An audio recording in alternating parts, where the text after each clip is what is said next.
melts in your mouth. Wow!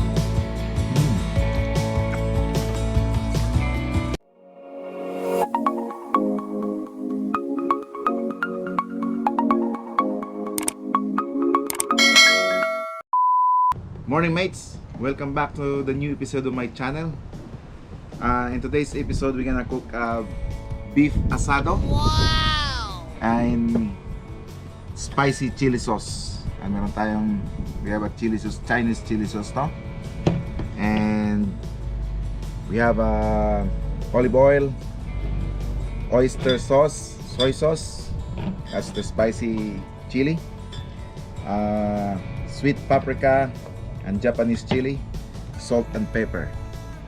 We're gonna cut this beef asado into pieces, and we're gonna saute this with ginger, potato, carrots, bell peppers, chili, and onion and garlic. And after that, we're gonna pressure cook this for at least 30 minutes, and we're gonna have our very delicious and pretty simple to cook the beef asado in spicy chili sauce. Cheers.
Alright mates, all our ingredients has been sliced and everything is completed.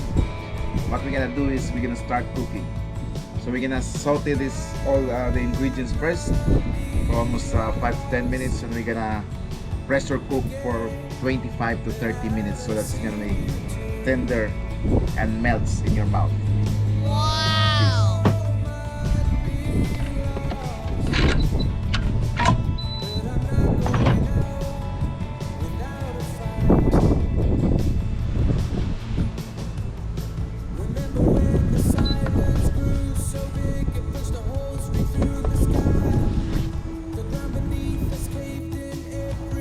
First thing, olive oil.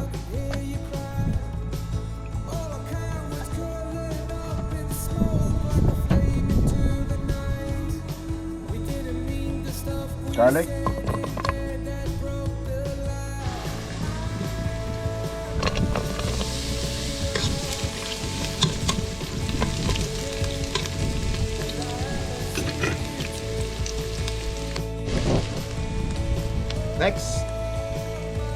beef asado.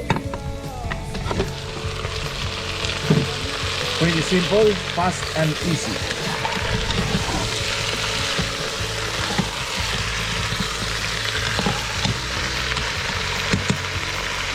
Next, soy sauce.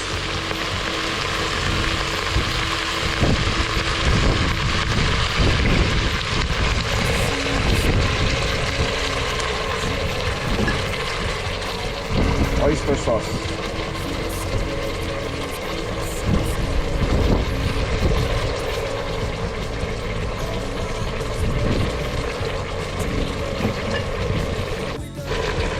Next,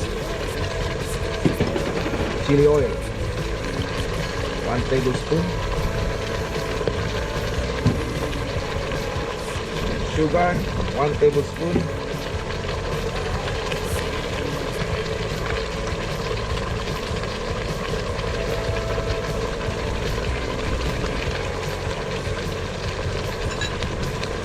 Mix it thoroughly.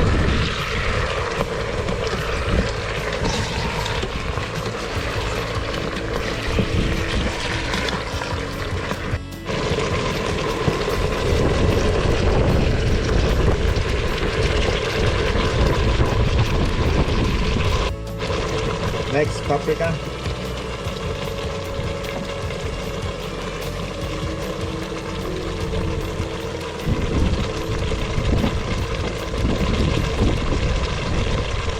And we will add all the ingredients.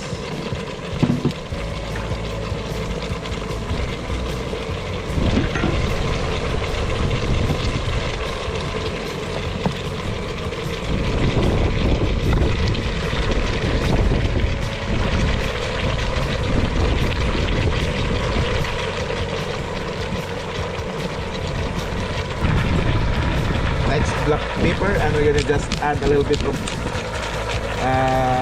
water, and we're gonna simmer for 30 minutes. Water.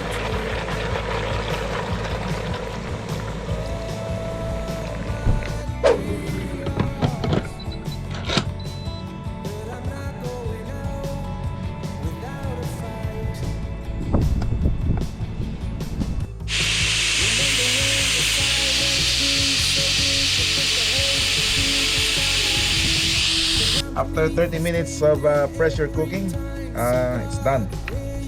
Let's check it out. Wow! Wow.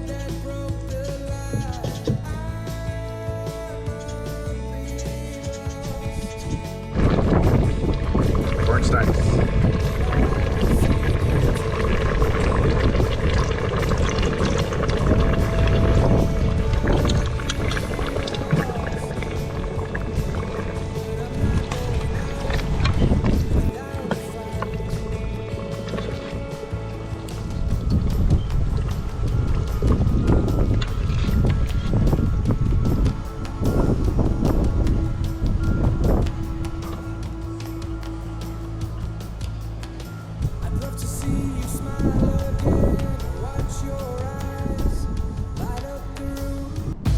Here you go, our beef asado in Wow. chili sauce. Look at that.